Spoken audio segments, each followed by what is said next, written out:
Hello everyone, कैसे हैं आप सब लोग। आई होप आप लोग अच्छे ही होंगे और मैं भी बहुत अच्छी हूँ। मेरे बेटे की भी तबीयत अब ठीक है। जन्माष्टमी वाले दिन की क्लिप है। सुबह उठ के हम लोगों ने नहा धोकर मेरी देवरानी जो बाल गोपाल को लेकर आई थी उनको चौकी बिछाई, उस पर कपड़ा लाल कपड़ा बिछा के और उनको अच्छे से नहलाया। दूध दही शहद गंगा जल डाल के अच्छे से नहलाने के बाद उनका श्रृंगार किया बहुत अच्छे से और अपने प्यारे से बाल गोपाल को हैप्पी जन्माष्टमी भी बोला सब लोगों ने मिलकर और उनको उनके पालने में बिठाया। उनको सारी जितनी भी और एज़ यूजुअल जब जैसी मेरी बेटी सुरीली आवाज़ में रोती है, आप पहले उसकी वॉइस सुनिए।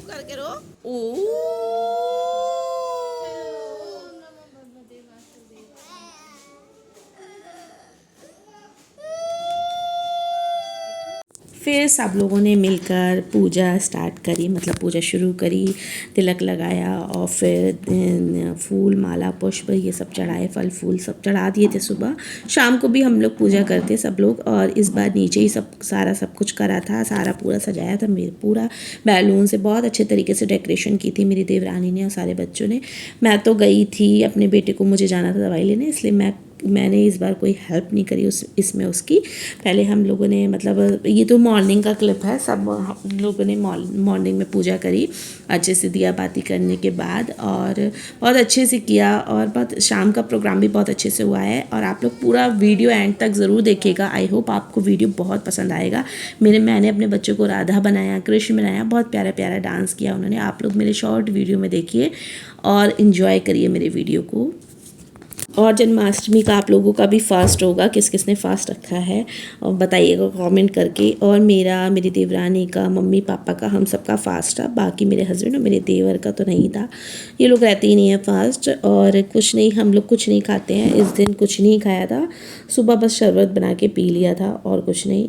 बाकी शाम को जब पूजा हो जाती है, जब जन्म हो जाता है, तभी सिंगाड़े के आटे का हलवा और भी जो चीज़ें बनती है, जो प्रसाद बनता है, उसी को भोग लगाने के बाद हम लोग रात के 12 बजे के बाद ही खाते हैं। बस इतना ही खाते हैं, लेकिन दिन भर ना खाओ तो फिर शाम को भी भूख नहीं लगती है। और ये हमारे बच्चे इतने ज़्यादा एक्साइटेड थे ना कि बस पूछो मत। कि एक छोटा सा प्यारे से अपने लल्ला को, मतलब एक छोटा सा बच्चा नहीं होता उस तरीके से दुलार प्यार कर रहे थे। और मतलब बहुत, मेरी ये दोनों बेटियां ना बहुत ज़्यादा मतलब इंटेलिजेंट हैं और बहुत ही ज़्यादा मतलब क्यूट हैं कि कुछ कह नहीं सकते।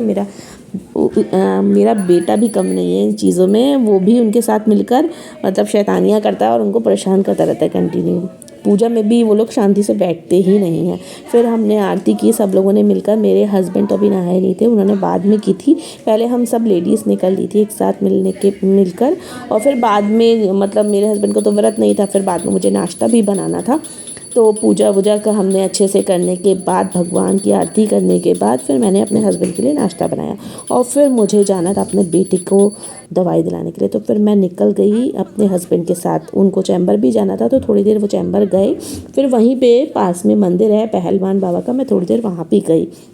मैंने कहा जब इतने पास में है तो क्यों ना दर्शन भी कर लेते हैं। तो वहाँ पे हम लोग गए और अच्छे से दर्शन वहाँ पे भी करने के बाद फिर वहीं से हम लोग दवाई लेने के लिए निकल गए थे। और कल तो बहुत, मतलब जन्माष्टमी वाले दिन बहुत ज़्यादा गर्मी भी थी, बट मेरा व्रत भी अच्छे से हो गया था, क्योंकि उस दिन मेरे बेटे की तबीयत थोड़ी ख़राब थी, मतलब थोड़ी क्या, ख़राब ही थी। इसलिए मेरा मन भी ठीक, मतलब सही नहीं था, मेरा मन अच्छा नहीं था, इसीलिए कुछ करने का मन नहीं कर रहा था। मैंने जन्माष्टमी वाले दिन कुछ भी नहीं बनाया था, सिर्फ भोग के लिए मैंने प्रसाद बनाया था पंजीरी का और पंचामृत बनाया था, सिर्फ इतना ही बनाया था, वो भी थोड़ा सा भोग लगाने के लिए। बाकी मैं जन्माष्टमी वाले दिन तो काफ़ी चीज़ें बनाती हूँ, काफ़ी तरह की जमाती हूँ। पंजीरी जो होती है कतली टाइप से जो होता है, वो मैं जमाती हूँ। काफ़ी ड्राई फ्रूट्स की बनाती हूँ और केक भी बनाती हूँ। इस बार मैंने केक भी नहीं बनाया और कोई लेके भी नहीं आ पाया था, बस मेरी देवरानी सिंगाड़े का हलवा बना लिया था और वो जो मूंगफली वाली वो जो जमाते हैं वो बनाया था। तो फिर हम लोग यही पीछे वाले रास्ते से जा रहे थे दवाई लेने, फिर नंबर तो लगा ही दिया था। फिर मेरे हस्बैंड बात कर रहे थे डॉक्टर से और दवाई हम लोग ले रहे थे। मैं बैठी थी बाहर, मतलब वहीं बैठी थी, क्लिनिक में ही बैठी थी। और दवाई लेने के बाद फिर हम लोग घर है। मुझे थोड़ा सा और भी कुछ मार्केट में काम था, कुछ सामान भी लेना था थोड़ा बहुत, वो सब सामान वान लेकर और हम लोग 1-1:30 बजे के टाइम निकले थे दवाई लेने के लिए। पूजा पाठ करने के बाद सब नाश्ता वाश्ता हस्बैंड को कराने के बाद फिर मेरे बच्चे पीछे पड़े थे कि हमें मम्मी तैयार करो, राधा बनाओ, राधा बनाओ। हर साल मैं ही उनको तैयार करती हूँ और मेरे अंदर एक्साइटमेंट भी रहती है। लास्ट ईयर तो मैं और मेरी देवरानी भी खूब अच्छे से तैयार हुए थे और हमने रील्स बनाई थी और बहुत अच्छे अच्छे वीडियो बनाए थे। मतलब इस बार भी सोचा था कि मैंने सोचा था कि मैं करूँगी, बट मेरा मन मतलब मेरा मूड ठीक नहीं था, इसलिए मैंने कुछ नहीं किया। मैं तो खुद ही तैयार नहीं हुई। मेरा बेटी की वजह से मन थोड़ा उदास था इस वजह से, तो बट बेटियां बोल रही थी तो फिर मैंने उनको सबसे पहले उन्हीं को रेडी किया। सबसे पहले ये मेरी छोटी वाली बेटी जो कि मेकअप करने के लिए तो बहुत ज़्यादा एक्साइटेड रहती है, तो सबसे पहले मैंने इसी को तैयार कर दिया। जब मैं मतलब जा ही रही थी दवाई लेने, ये लोग तभी आ गई थी कि मम्मी हमें तैयार कर दो। तो इन्होंने लहंगा पहन लिया था, मेकअप मैंने बाद में किया। इनका मेकअप डन हो गया। तो फिर और आप लोग बताइएगा मेरी बेटियां कैसी लग रही थी राधा बन के, और मेरा बेटा कृष्ण बन के कैसा लग रहा था, कमेंट भी ज़रूर बताइएगा। मेरे शॉर्ट वीडियो में जाके देखिएगा। अगर आपको अच्छा लगे तो लाइक ज़रूर करिएगा, कमेंट भी करिएगा। मेरे बच्चे प्यारे प्यारे बच्चे राधा कृष्ण कैसे लग रहे हैं। फिर ये मेकअप का सामान भैया मुझे तैयार करना था, और दो बच्चियाँ और आ गई थी, हमारे पड़ोस में रहती हैं, तो मेरी बेटियों की फ्रेंड है, तो वो लोग भी आ गई। फिर मैं इनको तैयार करके नीचे लेके गई। ये मेरा बेटा कृष्ण जो कि कितना ज़्यादा वीक हो गया है, तो बहुत वीक हो गया है, तो फिर उसको मैंने कृष्ण बनाया था। और उस मतलब वो भी थोड़ा सा सुस्त था, मतलब तबीयत की वजह से, इसीलिए। लेकिन उसने ये नहीं कहा कि मैं नहीं बनूँगा, वो भी तैयार था कि हाँ मैं भी कृष्ण बनूँगा। और फिर मैं लेके गई उनको नीचे। ये देखिए मेरी देवरानी ने बहुत प्यारी डेकोरेशन की थी। फिर मेरी मम्मी देखकर इन लोग को बहुत ज़्यादा खुश हो गई कि बहुत ब्यूटीफुल लग रही, नज़र ना लगे, भगवान बुरी नज़र से बचाए, किसी की भी बुरी नज़र हो। मेरे ब्लॉग में जो घुस घुस के देखते हैं ना, उनकी बुरी नज़र भी ना लगे मेरे तीनों बच्चों को। और फिर मैं शाम को गई, फिर मुझे शाम को फिर जाना था मतलब दवाई लेने के लिए। डॉक्टर ने बुलाया था, शाम को बुलाया था, तो फिर गई, दवाई वही लेकर आई। दवाई लेने के बाद मेरे बेटे का मन था कि पापा मुझे घूमने जाना है। उसका थोड़ा सा मन हो रहा था कि घूमने जाऊं, और कुछ बाहर का तो खाना सब कुछ बंद है, तो आइसक्रीम बस। फिर ये एयरफोर्स कैंपस के अंदर एक मंदिर है, स्टार्टिंग में ही मंदिर पड़ता है, तो वहाँ पे सजा हुआ था। तो हैप्पी होम के साइड हम लोग जा ही रहे थे, तो वहाँ पे देखा डेकोरेशन। मैंने बोला इसी अंदर, मतलब अंदर हम लोग ने एंट्री की तो वहाँ पे सजा था। तो फिर मेरे हस्बैंड बोले जाओ यहीं पे चली जाओ, और मतलब काफ़ी अच्छे प्रोग्राम हो रहा था वहाँ पे, और भीड़ भी थी काफ़ी। तो फिर हम लोग अंदर गए। पहले तो मैं अकेली ही चली गई थी, और मनीष की भाभी लोग मिल गई थी, और भी काफ़ी लोग थे मोहल्ले के। जब मैं अंदर गई थी तो काफ़ी लोग मिल गए थे, तो मैं दीदी के साथ चली गई थी। मैंने अच्छे से दर्शन कर लिए थे, और काफ़ी अच्छी डेकोरेशन हुई थी, और बाल गोपाल को भी पालने में रखा गया था, और काफ़ी अच्छे से सजाया गया था। और मतलब बाहर से लोग आए थे शायद गाना गाने वाले, और मतलब अच्छे से प्रोग्राम तभी स्टार्ट ही हुआ था। तो मैं थोड़ी देर ही रुकी थी, फिर मेरा बेटा तो अंदर नहीं गया था। फिर मैं जब बाहर आई तो देखा वो भी खड़ा है, तो फिर मैं उसको बुला के लाई अंदर, और फिर उसको भी अच्छे से दर्शन किया। बहुत अच्छा लगा प्रोग्राम, मतलब भीड़ ज़्यादा नहीं थी, और जाते ही नहीं हैं पहली बात तो, और जब जाते हैं तो मतलब रुकते नहीं हैं वो थोड़ी थोड़ी देर भी। तो फिर हम लोगों ने अच्छे से करने के बाद फिर हम लोग आ गए बाहर। बेटे के दर्शन के बाद फ़ोटो क्लिक कर लिए थे, फिर हम लोग बाहर आ गए।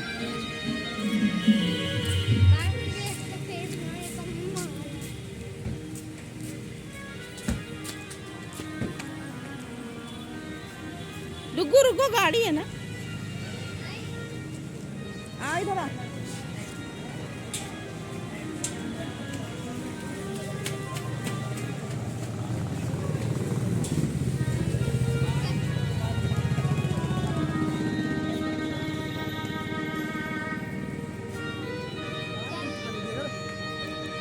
तुम्हें पहले से ठीक करके रखना चाहिए। ये क्या है, एयरफोर्स के अंदर क्या बोलते हैं, एयरफोर्स कैंपस है।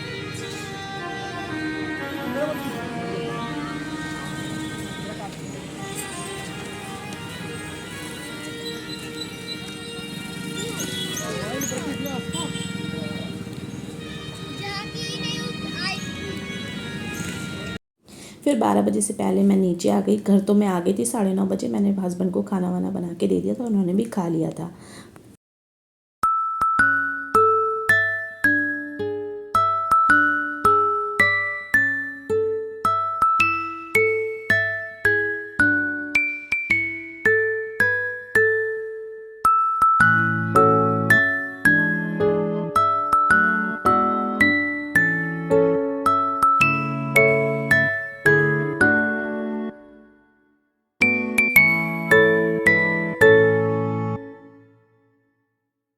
फिर 12 बजे कान्हा जी का जन्म हुआ और हमने उनको हैप्पी बर्थडे बोला, happy birthday to you Kanha ji. और हमारे प्यारे से लड्डू गोपाल बहुत ही प्यारे लग रहे थे, नज़र ना लगे पर हमारे बाल गोपाल को। तो फिर उनको हमने अच्छे से नहलाया और अच्छे से श्रृंगार किया और उनको तैयार किया। तैयार करने के बाद सब लोगों ने मिलकर आरती करी, पहले पूजा करी, पुष्प चढ़ाए, सब जो प्रसाद बनाया था उसका भोग लगाया हमारे कान्हा जी को, हमारे प्यारे से लड्डू गोपाल को। बहुत ही क्यूट लग रहे थे और बहुत ही पॉजिटिव वाइब्स आ रही थी, बहुत ही अच्छा लग रहा था। और सब लोग तो पटाखे भी फोड़ रहे थे और हम लोगों ने भी साउंड लगा रखा था और डांस वांस तो नहीं किया था, बस साउंड लगा लिया था और सॉन्ग चला लिए थे। तो बहुत ही अच्छा लग रहा था, मतलब एक बर्थडे जैसे सेलिब्रेट होता है, बहुत अच्छे से सेलिब्रेट किया था। डेकोरेशन तो अच्छी लग रही थी। फिर सब लोगों ने मिलकर आरती करी एक एक करके। पापा का भी फास्ट था तो सब लोग थे और इसीलिए इस बार नीचे लगाया था। लास्ट ईयर मेरी देवरानी ने ऊपर वाले अपने मंदिर के पास ही लगाया था, तो मम्मी को पैर से चलने में प्रॉब्लम भी होती है इसलिए वो ऊपर नहीं जा पाती, इसलिए इस साल मेरी देवरानी ने सारा सबको नीचे किया था और नीचे अच्छा भी लग रहा था। सब जगह अच्छे से सेलिब्रेट हो रहा था, साउंड की आवाज़ आ रही थी, पटाखे फूट रहे थे, तो बहुत ही अच्छा लग रहा था, बहुत पॉजिटिव वाइब्स आ रही थी। आप लोगों ने जन्माष्टमी का फेस्टिवल कैसे सेलिब्रेट किया मुझे भी बताइएगा। और फिर सारा जो प्रसाद था उसका भोग लगाने के बाद सबको प्रसाद बांटा और फिर ज़्यादा कुछ खाने का मन तो नहीं था, बस प्यास थोड़ी बहुत लग रही थी। ये हमारे हस्बैंड जी बैठे हैं जो कि वो खाना पीना खा के बैठे थे, तो इसलिए उन्होंने ज़्यादा मतलब इन्वॉल्व नहीं हुए, वो बस दूर से ही हाथ जोड़ लिए थे और बैठे थे, आरती ले ली थी। बाकी मेरे देवर भी आ चुके थे, वो तो वैसे लेट से आते हैं डेली, लेकिन उस दिन जल्दी आ गए थे क्योंकि जन्माष्टमी का फेस्टिवल है इसीलिए। तो आई होप आपको वीडियो अच्छा लगा हो गाइस, तो बताइएगा और कमेंट ज़रूर करिएगा अच्छा लगा हो और नेक्स्ट वीडियो में मिलेंगे।